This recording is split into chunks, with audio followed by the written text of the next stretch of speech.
कौन भजन करेगा? जिसको कहीं ना कहीं भीतर ये बात समझ में आ गई है, भाई ये निस्सार है, यहां से कुछ निकलने वाला नहीं है, तब तो मन चलेगा श्री कृष्ण की ओर। जब तक यहीं से कुछ मिलने की आशा है, तब तक ना भगवान है ना भगवान का भजन है। लगाते रहो मंदिर के चक्कर और लगाते रहो तीर्थों में जा जाकर गोते, हाथ आने वाला कुछ नहीं है। इतनी बात समझ में आनी चाहिए, भाई यहां कुछ मिलने वाला नहीं है। जब मन निराश हो जाता है ना यहां से, इसीलिए तो कह रहे हैं आशा ही परमम दुखम नैराश्यम परमम सुखम। अब आप देखो बात अटपटी लगती है, बोले आशा ही सबसे बड़ा दुख है और निराशा ही सबसे बड़ा सुख है। किससे आशा? बोले यहां से आशा है तो सबसे बड़ा दुख यही है। आशा ही परमम दुखम नैराश्यम परमम सुखम। बोले जो यहां से निराश हो गया ना, वो परम सुखी है। उसको पता है भाई यहां कुछ मिलने वाला है नहीं। अब चले श्री कृष्ण की ओर। प्रातः स्मरणीय श्री गोपालाचार्य जी महाराज जी सुनाया करते थे, उनकी कथा में ही मैंने श्रवण किया। महात्मा थे, भजनानंदी संत थे, अकेले अपना कुटिया बनाकर भजन करते थे, खूब आनंद होता था। कल भी आपको मैंने कहा था, संकेत किया था, भाई मार्ग तो ये अकेले का ही है, साथ कोई नहीं है यहां, कोई चल नहीं सकता है, साथ से तो झंझट है, तो अकेले का मार्ग है। इसलिए आपसे कह रहा था, एक स्तर तक ठीक है, आप कहो कि हमारा घर हमारा परिवार सब ऐसे हो वैसे हो, हमारे साथ चले, हमारे सहयोगी बने, ठीक है। पर थोड़ा आगे चल पड़े, यदि आप चल पाए तो आप देखोगे इसकी कोई आवश्यकता नहीं है। ना मैं देखूं और को और ना तो है देखन दूं। महात्मा थे, एकांत में रहकर भजन करते थे, खूब आनंद हो रहा था। अब कोई एक साधक पहुंच गया उनके पास, उनकी महिमा सुनी। अब वो भी बड़ा विनम्र था, भावुक था,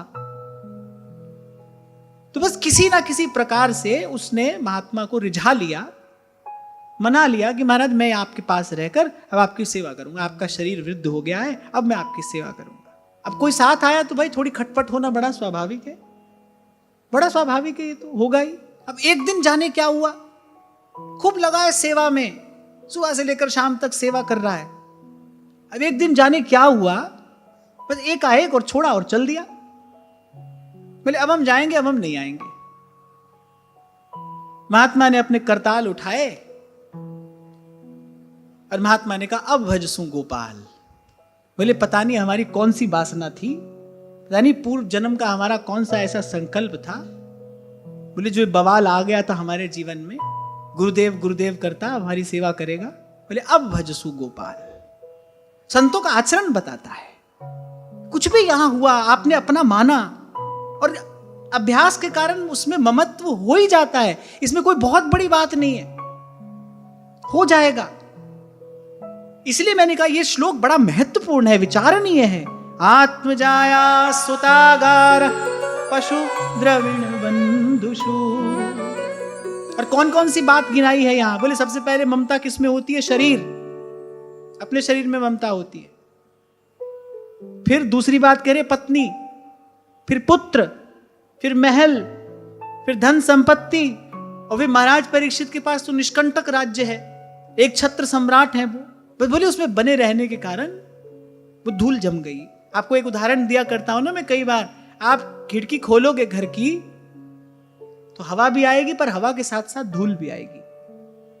अब भाई धूल ना आए इसलिए ये तो अच्छा नहीं है कि हवा ही नहीं आए, खिड़की नहीं खोलो, आप खिड़की खुली रहने दो, आने दो धूल, लेकिन सुबह शाम उस धूल को झाड़ते रहना चाहिए। वायु से अपने आप को वंचित रखने की आवश्यकता नहीं है। मैं आपको ये नहीं कह रहा हूं कि संसार का स्वरूप ये है अब इससे डर कर घबरा कर कहीं किसी कोने में आंख पर पट्टी डालकर बैठ जाओ, ना ना ना।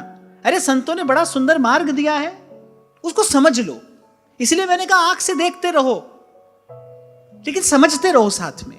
यहां उत्तम से उत्तम कोई वस्तु भी है तो भी बारू की भीत जैसे वसुधा को राज है। यानी सारी पृथ्वी के राज्य से उत्तम कौन सी वस्तु होगी? बोले वो भी कैसी है? बारू की भीत जैसे, रेत की दीवार है वो। काम अपना ही करते रहो, संसार अपना काम कर रहा है, तुम अपना काम करते रहो, और अपना काम तो एक ही है, राम सिमर राम सिमर। और मैं आपको कह रहा हूं प्रभु की कृपा होती है, प्रभु कृपा करते हैं, प्रभु देते हैं अपने भक्त को ऐसी सामर्थ्य कि वो उस घोर विषमता से भरे संसार के बीच में सम रहता है।